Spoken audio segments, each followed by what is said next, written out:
Hello friends, UGC net knowledge point में आप सभी का स्वागत है। आज हम कर रहे हैं UGC net paper 2 public administration के चैप्टर वाइज, जो है अरिहंत पब्लिकेशन की बुक में से चैप्टर 18 यूनिट 5 विकास प्रशासन। आइए स्टार्ट करते हैं। चैनल पर नए हैं तो चैनल को जरूर सब्सक्राइब करें, लाइक एंड शेयर करें। चैप्टर 18 विकास प्रशासन डेवलपमेंट एडमिनिस्ट्रेशन। विकास प्रशासन सामाजिक क्रियाओं तथा मानव समाज के व्यवहार से जुड़ा हुआ है। इसमें समाज के विभिन्न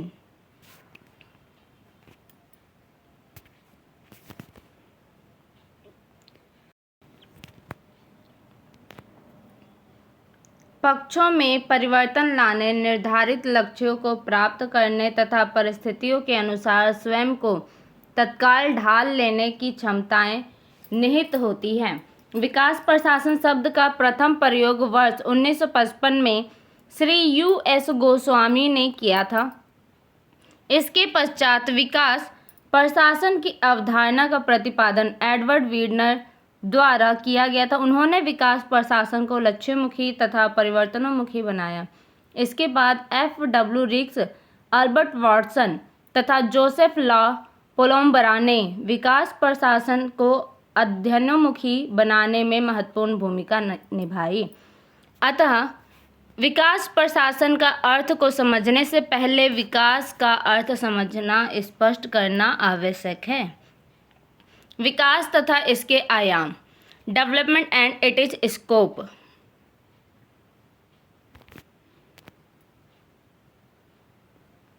विकास की अवधारणा ना तो नई है और ना ही प्राचीन।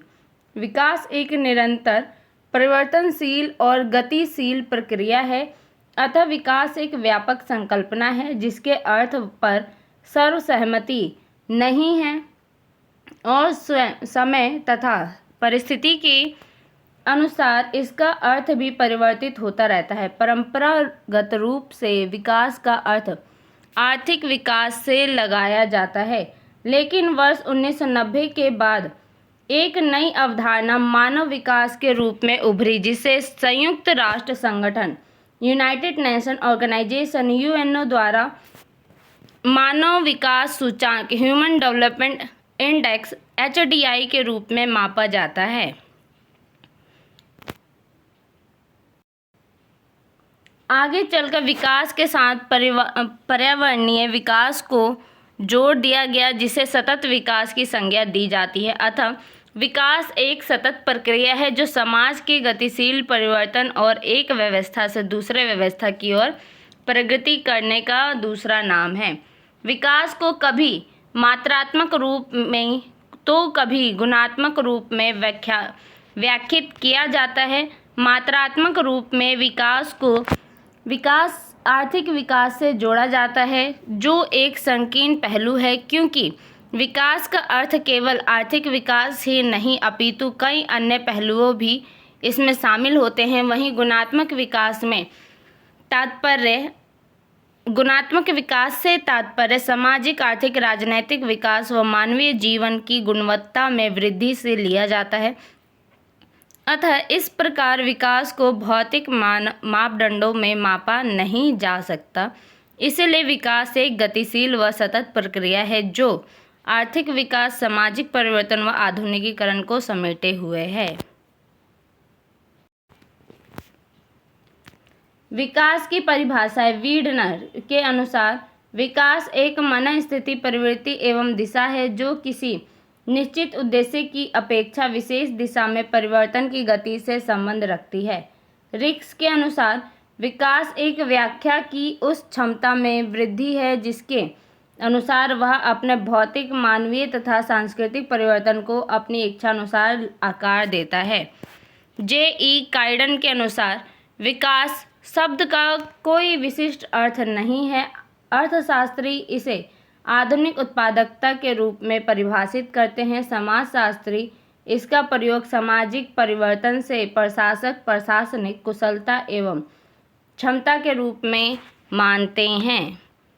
अतः स्पष्ट रूप से कहा जा सकता है कि विकास एक सतत प्रक्रिया होने के नाते उच्च से उच्चतर की ओर बढ़ने वाली प्रक्रिया है जो सामाजिक, आर्थिक, राजनैतिक, तकनीकी विकास, सामाजिक परिवर्तन एवं आधुनिकीकरण जैसे पहलुओं को समाहित करती है तथा मानवीय जीवन की गुणवत्ता में वृद्धि और सतत विकास व पर्यावरणीय न्याय के साथ आगे बढ़ती है। विकास के आयाम, क्या आयाम है? विकास के प्रमुख आयाम निम्नलिखित है। फर्स्ट पॉइंट है सामाजिक विकास। विकास की चर्चा केवल आर्थिक विकास के रूप में नहीं करनी चाहिए, इसके राजनीतिक, सामाजिक, सांस्कृतिक और प्रशासनिक घटक भी होते हैं। यद्यपि विकास के आर्थिक, सामाजिक और राजनीतिक घटकों के बीच विभाजन रेखा खींचना संभव नहीं है, फिर भी वे सब मिलकर विकास की प्रक्रिया में योगदान देते हैं। अतः विकास की जटिल प्रक्रिया जिसकी सामाजिक, राजनीतिक, आर्थिक, प्रशासनिक और सांस्कृतिक विमाएँ होती हैं। सेकंड पॉइंट है राजनीतिक विकास। राजनीतिक विकास, राजनीतिक विकास में राजनीतिक व्यवस्था स्वयं की मौलिक समस्याओं से निपटने की क्षमता रखती हो तथा जनता की मांगों के अनुरूप बनने हेतु सक्षम हो। राजनीतिक विकास में आर्थिक, औद्योगिक विकास, आधुनिकीकरण, राष्ट्र निर्माण, लोकतंत्र की स्थापना, राजनीतिक स्थायित्व आदि बातें सम्मिलित हैं।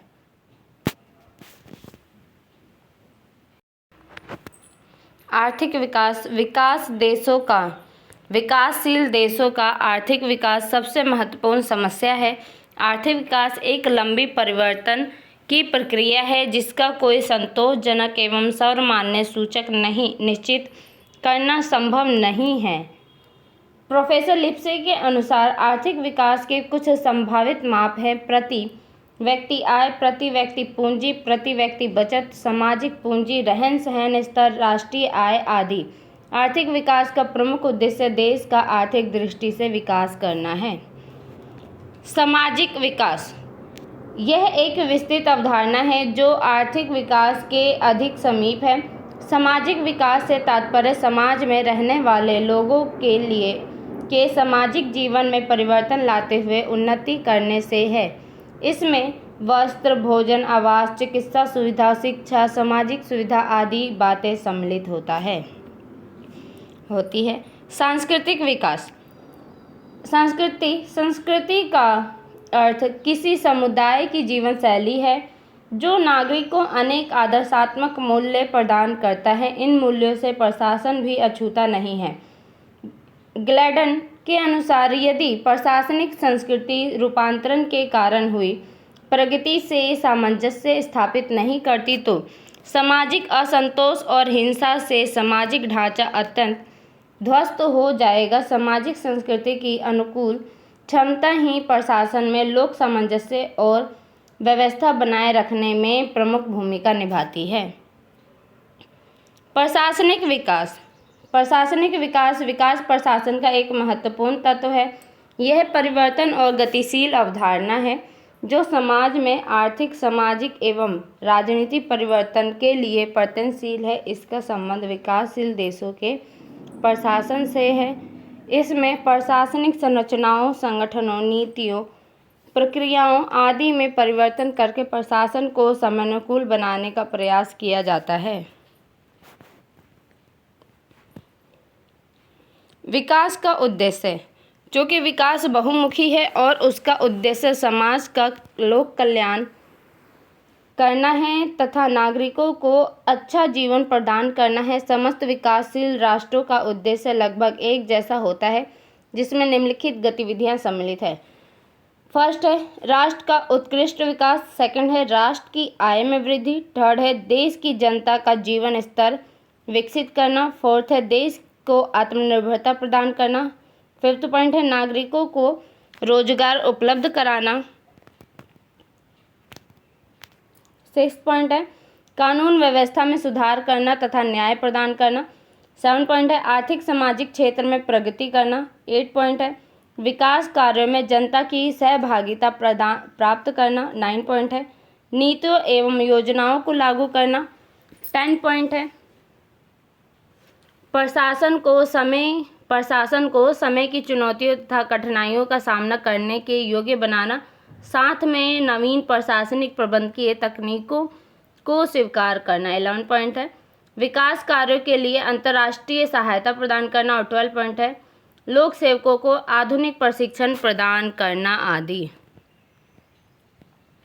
लोकतंत्र और विकास। लोकतांत्रिक देशों में जन सहभागिता आवश्यक व महत्वपूर्ण होती है। निम्न तत्व प्रशासन में सहभागिता की आवश्यकता व महत्व को बताते हैं। फर्स्ट पॉइंट है प्रशासन पर जन नियंत्रण का साधन। सेकंड पॉइंट है जन सहभागिता समस्याओं में प्रभावी समाधान में सहायक।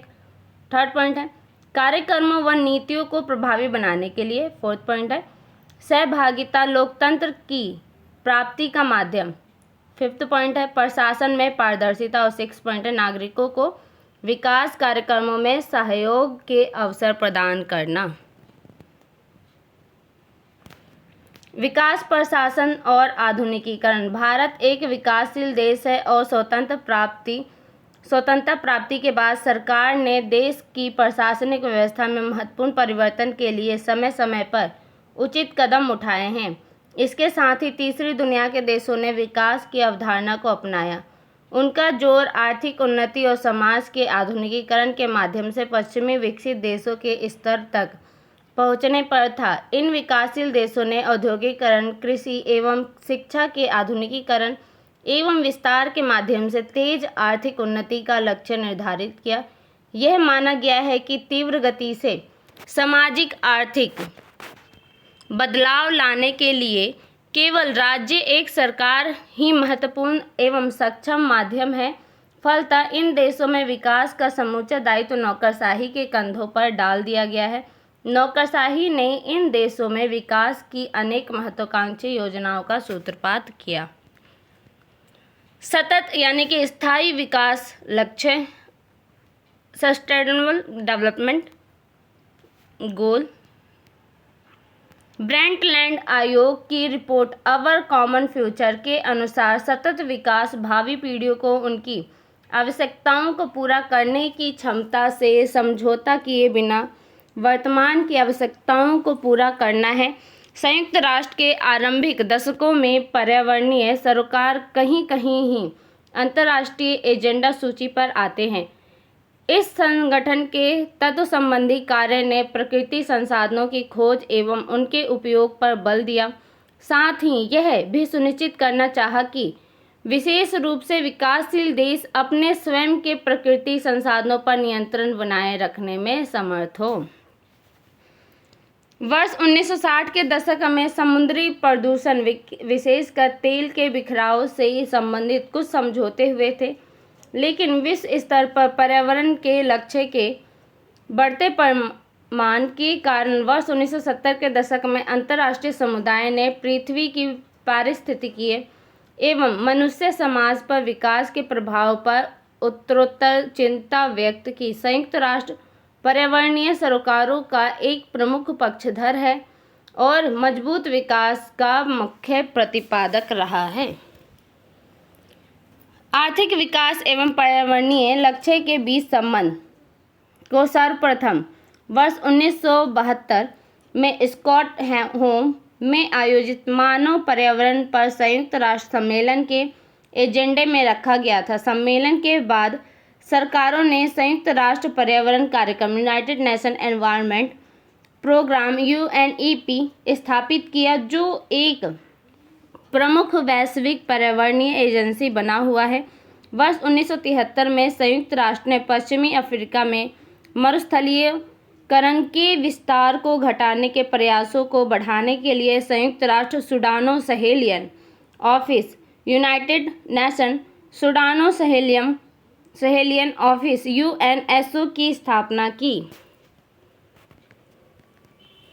सतत यानी स्थायी विकास शिखर सम्मेलन। पर्यावरण एवं विकास पर संयुक्त राष्ट्र सम्मेलन यानी रियो ड जनेरियो 1992 को, जिसे हम पृथ्वी सम्मेलन के नाम से भी जानते हैं, 92 को पृथ्वी शिखर सम्मेलन के रूप में जाना जाता है। यह स्वीकार किया गया है कि रियो सिद्धांत पर आधारित सतत विकास के लिए पर्यावरण संरक्षण एवं सामाजिक और आर्थिक विकास मूलभूत तत्व है। ऐसे विकास को प्राप्त करने के लिए विश्व नेताओं ने एजेंडा 21 नामक एक वैश्विक कार्यक्रम स्वीकार किया। इस योजना में सतत विकास की प्राप्ति में स्त्रियों, श्रमिकों, संगठनों, किसानों, बच्चों और युवाजन, देशीय जन, वैज्ञानिक समुदाय, स्थानीय अधिकारी, व्यवसाय, उद्योग तथा गैर सरकारी संगठन जैसे बड़े समूहों की भागीदारी को मजबूत करने के लिए उपाय सुझाए गए थे। वर्ष 1997 में महासभा ने एजेंडा 21 के क्रियान्वयन के लिए एक विशेष अधिवेशन शिखर सम्मेलन +5 का आयोजन किया। सतत विकास पर विश्व शिखर सम्मेलन जोहान्सबर्ग 2002 ने वर्ष 1992 के पृथ्वी शिखर सम्मेलन के बाद से हुई प्रगति की समीक्षा की। उसके मजबूत विकास पर जोहान्सबर्ग घोषणा तथा 54 पृष्ठीय क्रियान्वयन योजना ने मजबूत विकास के केंद्रीय महत्व में पुनः पुष्टि की तथा उसकी अधिक गंभीर चुनौतियों पर ध्यान देने का रास्ता साफ किया। समयबद्ध विशिष्ट लक्ष्यों के लिए प्रतिबद्धताएं की गई।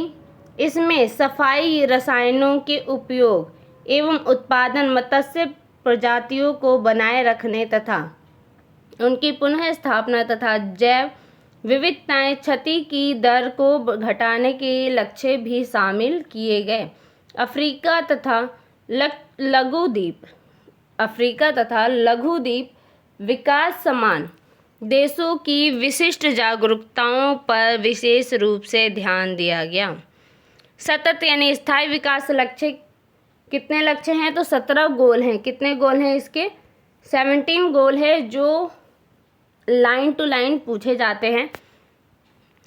स्थायी विकास लक्ष्य के प्रमुख बिंदुओं पर स्पष्ट किया गया है। फर्स्ट है गरीबी के सभी रूपों को समाप्त करना। सेकंड है भूखमरी को समाप्त करना, खाद्य सुरक्षा प्राप्त करना और पोषण में सुधार लाना तथा समपोषणीय कृषि को बढ़ावा देना। थर्ड पॉइंट है स्वास्थ्य सुनिश्चित करना और हर उम्र में सभी के लिए तंदुरुस्ती को बढ़ावा देना। फोर्थ पॉइंट है समावेशी और सामयपूर्ण स्तरीय शिक्षा सुनिश्चित करना और सबके लिए आजीवन पठन पाठन के अवसरों को बढ़ावा देना। फिफ्थ पॉइंट है लिंग संबंधी समानता हासिल करना और सभी महिलाओं एवं बालिकाओं का सशक्तिकरण करना। सिक्स पॉइंट है सबके लिए जल और स्वच्छता की उपलब्धता और स्थायी प्रबंधन करना। 7 पॉइंट है सबके लिए वहनीय, विश्वसनीय और आधुनिक ऊर्जा की उपलब्धता सुनिश्चित करना। 8 पॉइंट है सबके लिए स्थायी, समावेशी और सतत आर्थिक विकास, पूर्ण एवं लाभकारी तथा उचित रोजगार को बढ़ावा देना। 9 पॉइंट है समुत्थानशील अवसंरचना निर्मित करना, समावेशी एवं समपोषणीय औद्योगिकरण को बढ़ावा देना। 10 पॉइंट है देशों के भीतर और आपस में भी असमानता को कम करना। 11 पॉइंट है शहरों और मानव बस्तियों को समावेशी, सुरक्षित, समुत्थानशील और समपोषणीय बनाना। 12 पॉइंट है समपोषीय खपत और उत्पादन पैटर्न सुनिश्चित करना। 13 पॉइंट है जलवायु परिवर्तन एवं इसके प्रभावों का मुकाबला करने के लिए तत्काल कार्यवाही करना। 14 पॉइंट है सतत विकास के लिए महासागरों, समुद्रों और समुद्री संसाधनों का संरक्षण करना एवं समपोषी तरीके से उपयोग करना। 15 पॉइंट है पृथ्वी के पारिस्थितिकीय तंत्रों का संरक्षण, पुनरुद्धार करना एवं उनके समपोषणीय उपयोग को बढ़ावा देना। 16 पॉइंट है समपोषणीय विकास के लिए शांतिपूर्ण व समावेश समाज का संवर्धन करना, सबके लिए न्याय सुलभ करना और सभी स्तरों पर प्रभावी, जवाबदेही व समावेशी संस्थाओं का निर्माण करना। और 17 पॉइंट है क्रियान्वयन के तरीके सुदृढ़ करना और समपोषणीय विकास हेतु वैश्विक भागीदारी को पुनः सक्रिय करना। संयुक्त राष्ट्र विकास कार्यक्रम UNDP संयुक्त राष्ट्र विकास कार्यक्रम यूएनडीपी संयुक्त राष्ट्र संघ का वैश्विक विकास कार्यक्रम है। इसकी स्थापना वर्ष 1965 में हुई थी। इसका मुख्यालय न्यूयॉर्क शहर में स्थित है। ये आर्थिक विकास एवं औद्योगिक विस्तार के कार्यक्रमों के लिए वित्तीय एवं तकनीकी सहायता, सतत विकास लक्ष्यों की प्राप्ति में राष्ट्र को सहयोग देता है। वर्ष 1990 से प्रति वर्ष मानव विकास सूचांक पर आधारित मानव विकास रिपोर्ट का प्रकाशन करता है। विकास प्रशासन डेवलपमेंट एडमिनिस्ट्रेशन। विकास प्रशासन एक ऐसा साधन है जिसके माध्यम से सरकार देश की अर्थव्यवस्था में गुणात्मक व परिणात्मक परिवर्तन ला सकती है। अतः कोई भी सरकार अपनी प्राथमिकताएं ही निर्धारित नहीं करती बल्कि उनको प्राप्त करने का प्रयत्न भी करती है। डेडनर पहला व्यक्ति था जिसे विकास प्रशासन की परिभाषा को स्पष्ट किया, किंतु रिक्स, फेरलहैडी, मॉन्टगोमरी ग्रांट, पाइदीकर जैसे अन्य प्रसिद्ध विद्वानों ने भी अपने तरीकों से इस शब्द को परिभाषित करने का प्रयत्न किया।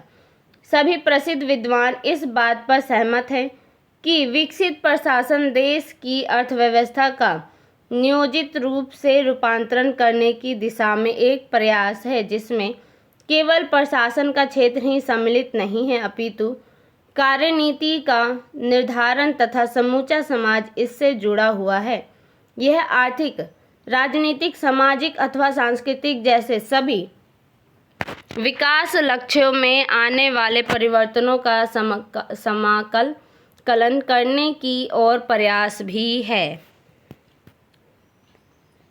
सरकार अपनी प्रशासनिक प्रणाली द्वारा विकास कार्यों में अहम भूमिका निभाती है। अतः विकास प्रशासन को सरकार का क्रियात्मक भाग कहा जाता है जो कार्य अभिमुखी तथा विकास के उद्देश्य की प्राप्ति के लिए प्रशासन को केंद्र में रखता है। विकास प्रशासन का अर्थ। विकास प्रशासन दो शब्दों के योग से बना है, विकास तथा प्रशासन, जिसमें विकास का अर्थ लोक प्रशासन के अंतर्गत किसी सामाजिक संरचना का प्रगति की ओर बढ़ना और प्रशासन का अर्थ सेवा करना। अतः विकास प्रशासन में जनता की सेवा के लिए विकास कार्य शामिल है। विकास प्रशासन शब्द को दो अर्थों में प्रयोग किया जाता है। पहला, विकास कार्यक्रमों में कर्मों के प्रशासन और विकास संबंधी उद्देश्य के लिए सरकार द्वारा बनाई गई नीतियों को क्रियान्वित करना तथा दूसरा, प्रशासनिक क्षमताओं में वृद्धि करना। यह प्रशासन तुलनात्मक लोक प्रशासन का परिणाम है क्योंकि इसके दो मुख्य केंद्र बिंदु थे, सिद्धांत निर्माण और विकास प्रशासन, इसलिए दोनों एक दूसरे से समृद्ध हैं। विकास प्रशासन की परिभाषाएं। विकास प्रशासन के विभिन्न परिभाषाओं का उल्लेख किया गया है। हैरी जे फेडरमैन के अनुसार ऐसी योजनाओं का परिपालन जिसका अभिप्राय आधुनिकता यानी कि सामाजिक, आर्थिक तथा राष्ट्र निर्माण में प्रगति लाना है एवं प्रशासनिक प्रणाली में बदलाव लाने के लिए डिजाइन किए गए कार्यक्रमों को क्रियान्वित करना ताकि प्रशासनिक प्रणाली के कार्यक्रमों को क्रियान्वित करने की क्षमता में वृद्धि हो सके। हेन ब्रीनली के अनुसार विकास प्रशासन किसी सरकार अथवा संगठन को संचालित करता है जिसके परिणाम स्वरूप उत्पादन का बल प्रदान करने के लिए नए एवं लगातार चल रहे परिवर्तनों के अनुसार अपने आप को ढालने तथा कार्य करते रहने की सरकार व संगठन की क्षमता बढ़ जाती है। ग्रांट के अनुसार विकास प्रशासन लोक प्रशासन का वह पहलू है जिसमें ध्यान इस बात पर केंद्रित होता है कि लोक संस्थानों की व्यवस्था एवं प्रशासन इस प्रकार से किया जाए जिससे सामाजिक एवं आर्थिक प्रगति के लिए बनाई गई योजनाओं को बल मिल सके, जिसका मुख्य उद्देश्य परिवर्तन को संभव एवं आकर्षक बनाना है। डोनाल्ड सी स्टोन के अनुसार व्यापक रूप से विकास प्रशासन का सरोकार राष्ट्रीय विकास की उपलब्धि से होता है। लक्ष्य, मूल्य और परिवर्तन की रणनीतियाँ भिन्न हो सकती है किंतु कुछ समान प्रक्रियाएं सदैव मौजूद रहती है जिसके द्वारा लक्ष्यों पर समझौता कायम किया जाता है और योजनाओं, नीतियों, कार्यक्रमों एवं परियोजनाओं का निर्माण तथा क्रियान्वयन किया जाता है। प्रोफेसर एडवर्ड वीडनर के अनुसार विकास प्रशासन राजनीति, आर्थिक और सामाजिक प्रगति के लिए संगठन का मार्गदर्शन करता है। यह मुख्य रूप से एक कार्योन्मुखी, एक्शन ओरिएंटेड एवं लक्ष्योन्मुखी, गोल ओरिएंटेड प्रशासनिक प्रणाली पर बल देता है। FW रिक्स के अनुसार विकास प्रशासन का संबंध विकास कार्यक्रमों के प्रशासन, बड़े संगठनों, खासकर सरकार के प्रणालियों, विकास लक्ष्यों की उपलब्धि के लिए नीतियां और योजनाओं को क्रियान्वित करने से है। जॉन डी माउंटगोमरी के अनुसार विकास प्रशासन का तात्पर्य अर्थव्यवस्था यानी कृषि, उद्योग, पूंजी और कुछ हद तक सामाजिक सेवाओं, शिक्षा और स्वास्थ्य में नियोजित ढंग से परिवर्तन लाना है। फेनसोड के अनुसार विकास प्रशासन नवीन मूल्यों को लाने वाला है। इसमें वे सभी नए कार्य सम्मिलित होते हैं जो विकासशील देशों ने आधुनिकीकरण तथा औद्योगिकीकरण के मार्ग पर चलने के लिए अपने हाथों में लिए हैं। साधारणतः विकास प्रशासन में संगठन और साधन सम्मिलित है जो नियोजन, आर्थिक विकास तथा राष्ट्रीय आय का प्रसार करने के लिए संसाधनों को जुटाने और बांटने के लिए स्थापित किए जाते हैं। विकास प्रशासन की परिभाषाओं के अध्ययन से पता चलता है कि विकास प्रशासन की अवधारणा संकुचित और व्यापक दोनों है। जहां वीडनर और रिक्स की परिभाषाएं व्याप्त प्रस्तुत करती हैं, वहीं फेनसोड को संकुचित है। गेराल्ड कैडन ने विकास प्रशासन को लोक प्रशासन के एक क्षेत्र के रूप में माना है, न कि संकल्पना के रूप में। वह इसे लोक प्रशासन के सह अनुशासन के रूप में मानते हैं। वास्तव में विकास प्रशासन लोक प्रशासन की अपेक्षा अधिक प्रबंधकीय है।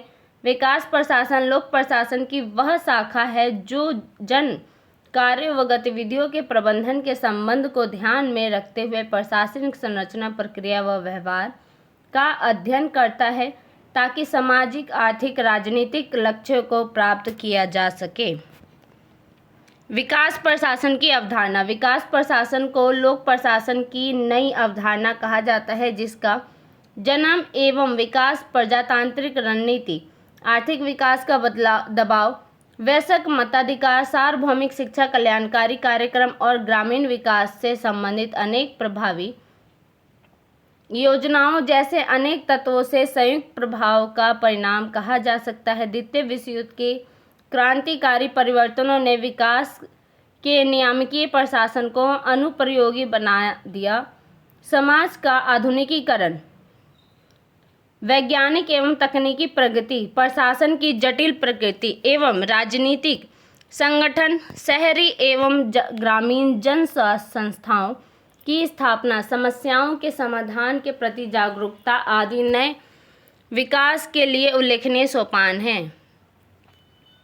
विकास प्रशासन की प्रकृति। अन्य सामाजिक विषयों की भांति विकास प्रशासन की प्रकृति भी समाज से संबंधित है। विकास प्रशासन चूंकि गतिशील, परिवर्तनशील अवधारणा है, इसलिए समाज में सामाजिक, आर्थिक परिवर्तन लाना इसका प्रमुख लक्ष्य होता है। परिवर्तनशील होने के कारण विकास का अध्ययन भी समयानुसार परिवर्तनशील होता है। विकास प्रशासन की प्रकृति को निम्न प्रकार से समझ सकते हैं। फर्स्ट पॉइंट है विकासात्मक पद्धति। फेनसोड के अनुसार विकास प्रशासन अभिनय कारक मूल्यों का संवाहक है तथा इसकी प्रकृति विकासात्मक कार्यों को साथ लेकर चलने की है। प्रशासन के विकास से अभिप्राय लोगों के अधिकतम कल्याण से है। इसका मुख्य लक्ष्य राजनीतिक, आर्थिक और सामाजिक दृष्टिकोण से पिछड़े वर्गों का विकास करना है। सेकंड पॉइंट है परिवर्तन अभिमुखीकरण। विकास प्रशासन का मूल तत्व इसका परिवर्तन अभिमुखीकरण होना है। इसका मुख्य बिंदु सामाजिक, आर्थिक परिवर्तन है। विकासशील देशों में प्रशासन को हमेशा राजनीतिक, सामाजिक, आर्थिक परिवर्तनों के दौर से गुजरना पड़ता है अतः विकास प्रशासन की बहुमूल्य पूंजी परिवर्तनोन्मुखी है। थर्ड पॉइंट है सामाजिक कार्यकुशलता विकास प्रशासनिक कार्यकुशलता का जन्मदाता है, क्योंकि प्रशासनिक कार्यकुशलता के बिना विकास के लक्ष्यों को प्राप्त नहीं किया जा सकता। विकास के लिए जो नीतियां बनाने या लक्ष्य निर्धारित करते हैं उन्हें कम समय में अधिक प्रभावी ढंग से कैसे प्राप्त किया जाए तथा इसका हमेशा से प्रयास रहता है कि प्रशासनिक विकास के द्वारा प्रशासन की कार्यकुशलता में वृद्धि की जाए।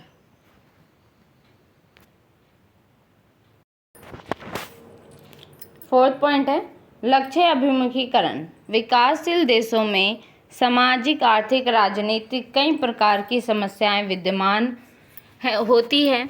इन समस्याओं का हल सुनिश्चित सुव्यवस्थित तरीके से उद्देश्यों तथा प्राथमिकताओं को निर्धारित करके ही किया जाता है।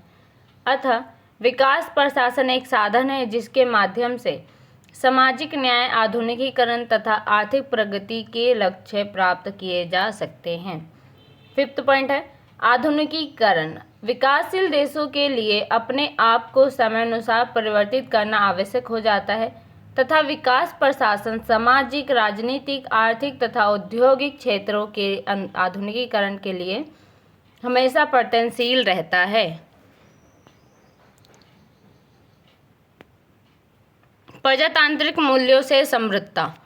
मानवाधिकार तथा मूल्यों के प्रति सम्मान, जनहित का उद्देश्य तथा उत्तरदायित्व की भावना निहित होने से विकास प्रशासन प्रजातांत्रिक मूल्यों से संबंधित होती है, क्योंकि विकास प्रशासन का संबंध सरकारी प्रशासन के माध्यम से किया जाने वाला कार्यों से है और ये कार्य प्रजातांत्रिक मूल्यों को ध्यान में रखकर किए जाते हैं। अतः इन उद्देश्यों को प्राप्त करने के लिए विकास प्रशासन महत्वपूर्ण भूमिका निभाता है।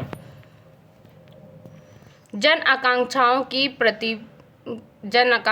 की पूर्ति। विकास प्रशासन हमेशा जन आकांक्षाओं की प्राप्ति के लिए प्रयासरत रहता है, क्योंकि विकास प्रशासन नागरिक सेवाओं के प्रति जागरूक होता है। यह जन आकांक्षाओं की पूर्ति के लिए देश के प्रशासनिक व राजनीतिक विकास को प्रभावित करता है। आर्थिक विकास।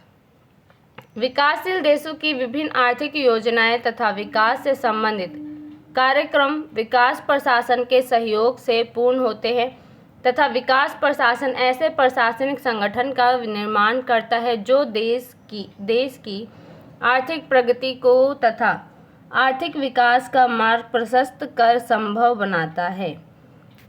नेक्स्ट पॉइंट है परिणाम उन्मुख।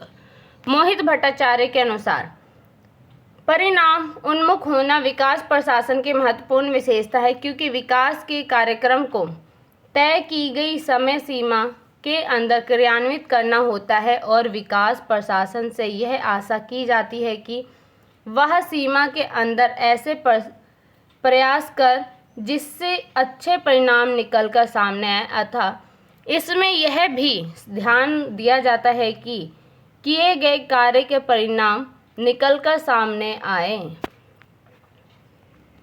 सहभागिता अभिमुखी प्रशासन। विकास प्रशासन के सहयोगी एवं सहभागी प्रणाली के सिद्धांत को मान्यता देता है।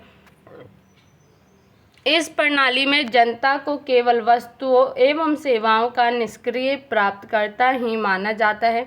वे अब विकास योजनाओं, नीतियों एवं कार्य योजनाओं के निरूपण एवं उसे क्रियान्वित करने में सक्रिय भाग लेते हैं।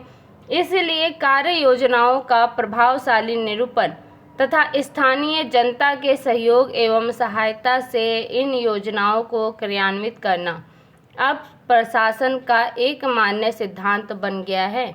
इसी कारण भारत की विकास युक्ति में पंचायती राज संस्थाओं को प्रशासन तथा योजनाएं बनाने के कार्य में सम्मिलित होने को नया सहयोग मिला है।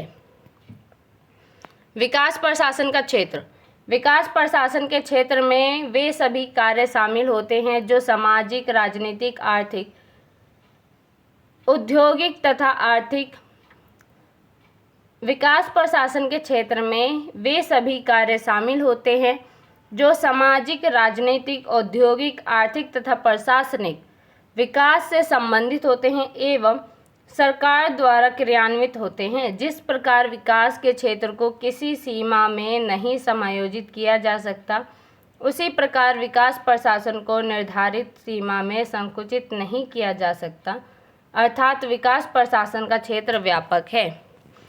अध्ययन की सुविधा के लिए विकास प्रशासन के क्षेत्र को निम्न प्रकार समझ सकते हैं। फर्स्ट है पोस्ट कोर्ट सिद्धांत के अनुसार। यह सिद्धांत लूथर गुलिक के द्वारा दिया गया है। यह निम्नलिखित शब्दों से मिलकर बना है। प्लानिंग यानी नियोजन, ऑर्गेनाइजेशन यानी संगठन, स्टाफिंग यानी कर्मचारी, डायरेक्शन यानी निर्देशन, कोऑर्डिनेशन मतलब समन्वय, रिपोर्टिंग मतलब प्रतिवेदन तथा बजटिंग मतलब बजट। ये समस्त सिद्धांत लोक प्रशासन के लिए आवश्यक है, जिसमें बाद में गुलिक ने इवोल्यूशन शब्द जोड़ा, अतः इसे पोस्ट कोर्ट बन गया।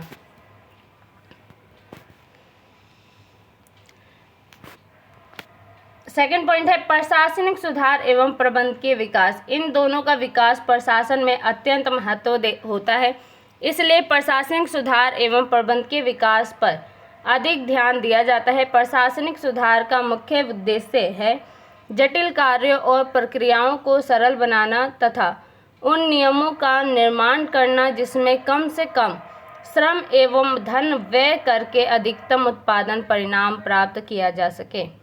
थर्ड पॉइंट है नवीनतम प्रयोग। विकसित देशों में अपनाए जाने वाले नवीन प्रबंध के तरीकों को लागू करना चाहिए। विकासात्मक प्रशासन को प्रबंध के क्षेत्र में नवीन चुनौतियां सामने आती रही हैं, जिनका समाधान उचित तरीकों का प्रयोग करके ही संभव है। विकास प्रशासन के उद्देश्य। विकास प्रशासन के प्रमुख उद्देश्य निम्नलिखित है। फर्स्ट है विकास संबंधी नीतियों और लक्ष्यों का सूत्रीकरण करना। सेकंड पॉइंट है विकास कार्यों में जनता की सहभागिता प्राप्त करने का प्रयास करना। थर्ड पॉइंट है कार्यक्रम और परियोजनाओं का प्रबंधन करना। फोर्थ पॉइंट है संगठन और प्रक्रिया का पुनर्गठन करना। फिफ्थ पॉइंट है मूल्यांकन करना। विकास संबंधी आर्थिक वृद्धि, सामाजिक न्याय एवं व्यवस्था का लोकतांत्रिकरण करना। इन उद्देश्यों की प्राप्ति में राजस्व, कानून और व्यवस्था तथा विकास अभिकरण सहयोग प्रदान करते हैं। इनकी सहायता से प्रत्येक विकासशील देश उपयुक्त उद्देश्यों की प्राप्ति के लिए प्रयत्नशील रहता है। विकास प्रशासन की विशेषताएं। पानिंदकर ने विकास प्रशासन के 6 लक्षण बतलाए हैं। फर्स्ट है परिवर्तन अभिमुखी। सेकंड है परिणाम या लक्षण अभिमुखी।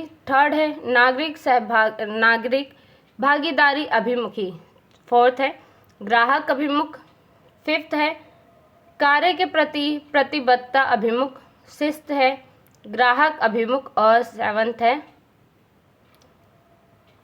समय अभिमुख। तो ये 7 लक्षण बताए हैं।